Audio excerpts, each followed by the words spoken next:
Welcome to our EM service. We are glad you are here. Our title for today is When God Wrestles with Us. Wrestles. Genesis 32.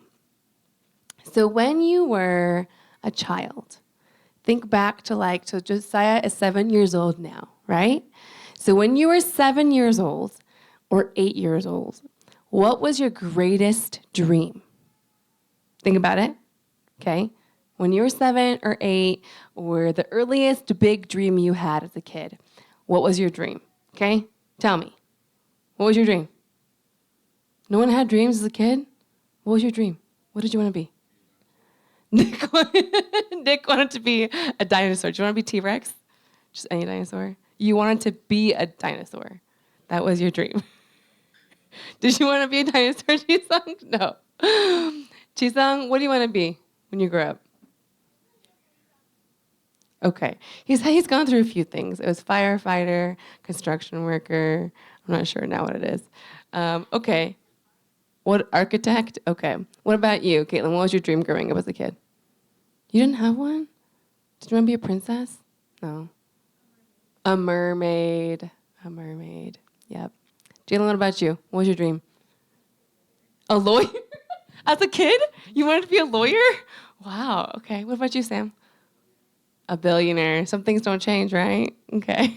Jackson, what about you? When you were a kid, what did you want to be? Do you remember? You don't have any dreams?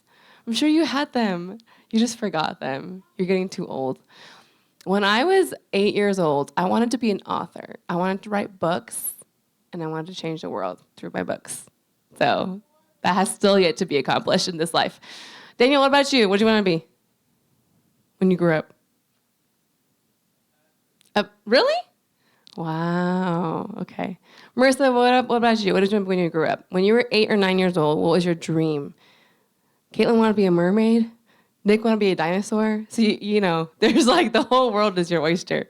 What did you want to be when you were a little kid? No, anything. What was your dream as a child? To own a dog. That's a good dream, okay? That can still be accomplished. Ayang, what about you? What was your dream as a child? Loud and clear, what was it? You didn't have a dream? I bet you wanted to be an artist, no? When you were a kid? Yeah? Something like that? Okay. Okay. So, Nick's dream will only be fulfilled in his actual dreams at night. That's the only way it's going to be fulfilled.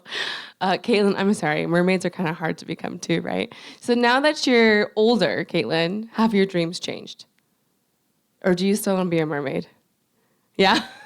Nick, at 30-something years old, dinosaur? Is that still where we're aiming? Or have your dreams changed? Dreams have changed. So most of us, our dreams, it's either you start off and you kind of wander and you actually go back to those dreams, or like Nick, you start as a dinosaur and then your dreams change because you realize you probably can't be a dinosaur. So the point of this is that the older we get, the more realistic our dreams become, oftentimes. And we start to accomplish these dreams, and then we start chasing these dreams, new dreams, bigger dreams. Sam is still continuing chasing his dream. He is not fulfilled. But he's probably given a lot of his time and his mind and his life to thinking about this, right? Nope, that's why it's not accomplished yet. Just kidding. But the point being, when you have a dream as a child, like, for example, you want to graduate high school. Marissa, Jalen, it's already accomplished for you, right? Now you have a new dream. You have to set your sight on new things, right? Beyond just going to finishing high school. Maybe it's college. Maybe it's a job. Maybe it's a career. Maybe it's still a mermaid. Whatever it is, it's one of those things, right? But we find a dream, we accomplish it, and we're chasing it, a different one. But in God's kingdom, it looks a little bit different. In God's kingdom, the world tells you right now, you do you find your dream, you chase it, you can be whatever you want to be. Every high school graduation speech, you could be whatever you want to be. And then you go to college or you grow up and you're like, that was all a lie. You can't just be whatever you want to be. The world doesn't work that way. In God's kingdom, it looks a little bit different. Our world tells you if you want to win, you got to beat everybody else and be number one, right? But in God's kingdom, if you want to win, you have to lose. totally does not make sense. But in God's kingdom, if you're going to win, you have to lose. And that's what today's character and today's story is all about. So Jacob, his name is Jacob. It's Abraham, son is Isaac. Isaac's son is Jacob. And so now here we have in the third generation. Do you know what they say, actually? You know people who, what's the word? Like self-made millionaires, you know? So they say in the third generation, that's where it usually like makes or breaks it. Because the first generation is like the rags to riches story, right? Like whatever it is, they worked hard. And the second generation saw their parents doing that. And so they know how hard it was to get there. And so they stewarded it well. But the third generation usually didn't see how hard it was because they weren't around, they weren't alive. And so they grew up in this kind of affluent world. And so they often will either like squander it away, it'll break there at that third generation, or something they can like break through and get past that. But the third generation is the most important generation because that's where it's make or break. And here's Jacob. He is literally the make or break of this promise of God on Abraham's life. Because God told Abraham, you're going to have this land, you'll have a son, you'll have many descendants, and you'll have lots of blessings. Like you will bless the whole world through your family. So far in Abraham's life, he has a son. Great. Check. He literally owns a grave plot. That's all he owns in Canaan. Okay. It's not much, but we're getting started. But he hasn't seen like all of these descendants yet. He hasn't seen like all this blessing yet. We go to one son, Isaac, and then from Isaac to Jacob. So Jacob's story is this. He starts here in Genesis 25. Of course, Jacob's mom can't get pregnant, and so Isaac prays, and she has twins. And so this first verse that we have, Genesis 25, 23, 26, says this. So she's got pregnant with twins. They did not have ultrasounds in that time. So she's probably like, what is going on? I'm getting like double big than everybody else, and there's like a ruckus inside of here. And so the Lord told her, the sons in your womb will become two nations. From the very beginning, the two nations will be rivals. One nation will be stronger than the other, and your older son will serve your younger son, that was unusual. Because in that time, firstborn was really important. Firstborn son was the most important thing. Maybe some of us grew up in culture, like Korean culture, that's also really important. It's less and less nowadays. But like my grandma's generation, son was the most important thing. So my grandma had 3 sons. And of those 3 sons, only 1 grandson came out, and with the Kim family name. But sons are so, so important. So guess who had the brother? It was me. So my brother was favored so much because he was the son. But it's kind of like that culture. The son, the first son, even if you're twins, the one born like 5 minutes earlier is the firstborn. Firstborn means you get double the inheritance of your other siblings. So if your dad has $1 million, what is that? You get 75, 100, 1,000, whatever, plus all the zeros. And then your other brother gets 25. Like that's how much it is. And so when Esau, his older brother, was born, Jacob, it's like he almost heard it. It's like he almost heard God say, like, the younger one's going to strive to be bigger. And so he was born grasping his heel, almost like, okay, let me tell you, Rebecca probably had a very difficult labor because as baby number 1 is coming out, like baby number 2 is like holding on. Like he's trying to like bring him back in and go out first. But like that's what happened. He was literally grasping his heel like I want to be first, but he missed it by just a few minutes. And so they named him Jacob. Now Jacob, the name itself means heel catcher, which makes sense because he came out like that. But it also means like trickster, deceiver, liar. Can you imagine like, hi, what's your name? Like, oh, I'm a deceiver. Like, like that's not a great name to have. But he became his name. And as you see him grow up, he literally becomes his name. He tricks his brother twice, steals his birthright, steals his father's blessing. He does everything he possibly can to beat his brother. Like, have you guys seen those brothers that are like rivals? You know what I'm talking about? Like brothers that are rivals. Like they're always trying to one up each other. This is them times like 10. But Jacob is winning and Esau is very angry. And so when he finally takes his dad's blessing away from him, like he literally tricks his blind dad. Can you imagine, like your blind, dying dad? You trick him into thinking that it's your brother. Like he played the whole family. And so Esau is going to kill him. He's that angry. And so he has to run away. So all of Jacob's life, he's been chasing this dream of I'm going to be the one to bless the world. I'm going to be the one to live out Abraham's blessing. I'm going to be the one to have many sons. I'm going to be the one to like conquer the world. I'm going to be the one to bless the whole world through my family. It all sounds good, right? It sounds good. This is what God told Abraham would happen in his family. But Jacob is trying to do this all by his own strength. The next slide over. So in one of Josiah's like children's Bible books, it's actually really, it's been like good for me to read them too because it like really simplifies things. But it talks about sin being this. It's literally just this signpost. It's either your way or God's way. That's it. And oftentimes we choose our way because our way is what's most obvious or our way makes the most sense or whatever we think. But we often choose our way over God's way. And that often brings about sometimes a lot of success, but oftentimes a lot of brokenness. And so Jacob is always choosing his way. Always choosing his way. So he has to run away. And for the first time, Jacob is on his own. Because he was a homebody, a kind of mama's boy is what he was known as. And for the first time, he's running away from home. There's no GPS, there's no internet. Like, homeboy is on his own. And so God speaks to him for the first time. And he promises him, you will be the one to have the blessing. I promise you. And here in the next verse, verse 15, in chapter 28, it says this. What's more, God is saying to Jacob, I am with you, and I will protect you wherever you go. One day I will bring you back to this land. I will not leave you until I have finished giving you everything I have promised you.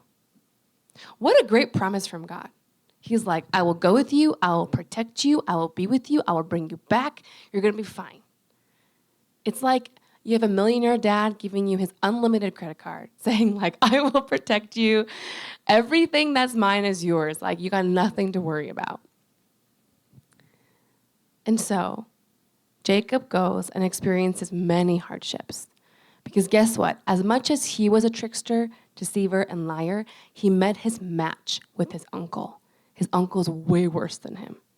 Can you imagine getting married to somebody that you picked because you love them? You worked 7 years to earn like that person.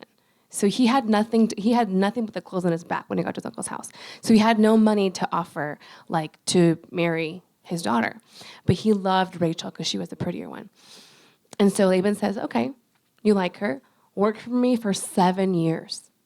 How many of you, especially those of you in this room who are dating, can you work 7 years, like slave labor, like not even like you get paid time off, it's not any of that, like as a servant in a house for 7 years for someone you love?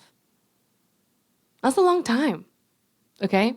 So then he gets married. But back in that day, how they got married was they cover the girl's face with a veil so they can't see who they are. So, and it's dark. They get married at night in Jewish culture. And then the tent is dark afterwards. So they like do the deed, consummate the marriage, and then he wakes up and it's the wrong sister. He literally sent in the wrong sister. This is not the one he wanted to marry. He got totally tricked. Like all the tricks he pulled on his family, the worst one got pulled on him. He had to work 7 more years to get Rachel. So 14 years total for her. But now he has 2 wives. Let me tell you, those of you who are married in this room, so Nick knows, and I will admit, having one, there is a reason why God only said 1 wife, okay? Because 2 wives at a time is enough to tear your hair out, okay? So then they go on this like baby-making war because they're like in this battle between these 2 sisters to like produce the most sons. To the point where Jacob has 11 sons, not counting daughters. So his life has drastically changed. And then not only that, but his uncle changes his wages like 10 times. Imagine working somewhere, Jalen, right? We're going to pay you X amount of money. You're like, great. And then the next week it's payday, and they give you only half of what they owe you. And you're like, what is this? And he's like, oh, that's what we agreed on. You're like, no, he didn't. And so this happened 10 times, over 10 times, over 10 years, that his wages got changed all the time. But God was with him, and surprisingly, God grew Jacob's flock and wealth and riches. And it was obvious that it was God doing it. But still, 1% of Jacob was probably thinking, well, it's my blood, sweat, and tears that made this happen. My sacrifice made this happen. So here he is, going to his uncle's house with nothing but the clothes on his back. And 20 years later, he is a rich man with a huge family. And that day, that's like the most success you could be, is have a huge family to guarantee that there's going to be someone to take over the family, and lots of flock and lots of riches. And so, but he's now forced to leave his uncle's house. And his brother Esau has not forgiven him. He's actually on his way with 400 men as an army to meet you in the middle of the desert. You don't go out to meet your brother with an army just for fun, okay? And so Jacob is nervous. He is scared. This is his greatest fear. He thinks it's his greatest fear. He thinks this is his greatest issue, his greatest weakness. And Jacob's doing everything he can because he's so good at relying on his way. This is bad. He divides up his family based on favorites. So he sends out like the least favorite sons first, because if they get wiped out, then the rest of them can flee. It's really bad. And then he sends like Leah, the first wife, and her sons next, and then Rachel and her son last, because that's his favorite. And so he like does this all, he's like super strategic about it. And he's like using all of his like everything he has. And here we have in the main part of our passage today, Genesis 32, verse 24 and 26. Jacob was left all alone that night, the night before he's supposed to meet Esau. He's left alone. And look at this. And a man came and wrestled with him until the dawn began to break. When the man saw that he would not win the match, he touched Jacob's hip and wrenched it out of its socket. Then the man said, "Let me go, for the dawn is breaking." But Jacob said, "I will not let you go unless you bless me." Now, there's some really important things here. Leave this verse up, okay? Number 1, Jacob was alone. Oftentimes, we are surrounded by too many distractions. We're asking ourselves, why doesn't God talk to us? Well, probably because you're glued to your phone like 20 hours a day, or like glued to your like TV or your gaming screen or whatever for like 26 hours a day. It doesn't exist. But you know what I mean? Like, that's probably why, like I can tell you why you're not hearing God's voice very clearly. Unless you really want him to shout and blare, you can. But oftentimes, and most of us in our generation are afraid of being alone. Well, rephrase. 2 groups of people. Those who love being alone and those who are very afraid of being alone. Truly alone. I think most people, your greatest fear is to really be alone and with your thoughts and no distractions. And nothing is going to save you from your own self, but just to sit there and being alone. And yet oftentimes, God meets us the most when we are alone. Jacob is finally alone. Marissa this weekend was with my house the whole weekend, and she now knows how chaotic my house can be with 2 children sometimes. And that's why all moms that are at my season of life, when it's Mother's Day, do you know what they want? What do they want, Jisung? He knows. They want peace and quiet because it's so chaotic. Imagine a family of 11 sons, more daughters, like 2 wives, 2 concubines, tons of sheep, more workers. It's chaos. But finally, Jacob is alone. So the first key is to be alone. Number 2, Jacob did not wrestle with the man first. Who initiated this wrestling match? The man. The man is the one who first came to him. Now, it's not just some weird man on the street. It's not some hobo coming to Jacob and beating him up, okay? This is another angel of the Lord. Same thing as who met Hagar, who spoke to Abraham to stop him from sacrificing Isaac. This angel of the Lord is God in human form. We can't really see him, but this is like Jesus before Jesus was born, basically. And so here he is, coming to him, wrestling with Jacob. We don't often think that God's going to be the one to initiate the wrestling. But here he did. Because God's like, look, buddy, I've been with you for 20 plus years. And I told you I would take care of you. But you are still stuck in your old ways. You are still stuck relying on your way versus my way. And you think your greatest fear is Esau. But your greatest issue is that you alone are the one. You are the one. It must always be your way or the highway. And that needs to die if you're going to live for me. If you're going to really be the blessing giver, if you're really going to be the one to carry on Abraham's legacy, then you have to trust me. But you trust yourself the most. And because you don't get it, I'm going to come and wrestle it out of you. That's what God is doing with Jacob right now. He's like, I will wrestle you. You guys know, how many of you, your dads, when you were growing up, arm wrestled you? So my dad would arm wrestle us. I mean, clearly my dad's going to win. I'm the scrappy little 8-year-olds. But dads, they're like, oh my gosh. They're like, oh, and you're as a kid, you're like, yes, I'm just as strong as my dad. But as an adult, the dad's just faking it. You know what I mean? In one moment, it's like the game is over. It's kind of like that. Does that make sense? It looks like he's saying he's going to win. Jacob's going to win. But look, he literally touched his hip and wrenched it out of his socket. So clearly, God is stronger, okay? And clearly, God's just like, all right, come on. Oh, that was a good punch. Okay, all right, we're just going to keep. And Jacob's sweating. He's and he thinks he can win, and he doesn't. Only then, right here, this was the greatest issue. God was like, you think it's Esau, it's actually you. You stand in the way of the blessings you want. You, in my kingdom, if you want to win, you have to lose. You have to surrender to me. That's the only way to win. And all your life, you've been striving, you've been chasing, you've been hustling, you've been doing all these things in my name before your glory. And God is like, I'm going to wrestle that out of you.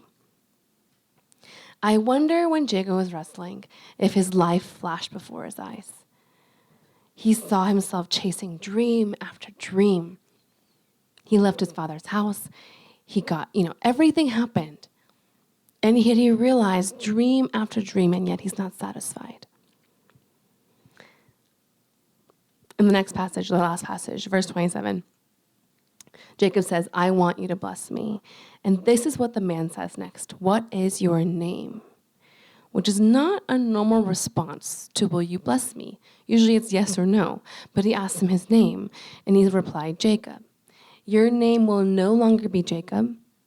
From now on, you'll be called Israel, because you have fought with God and with men and have won.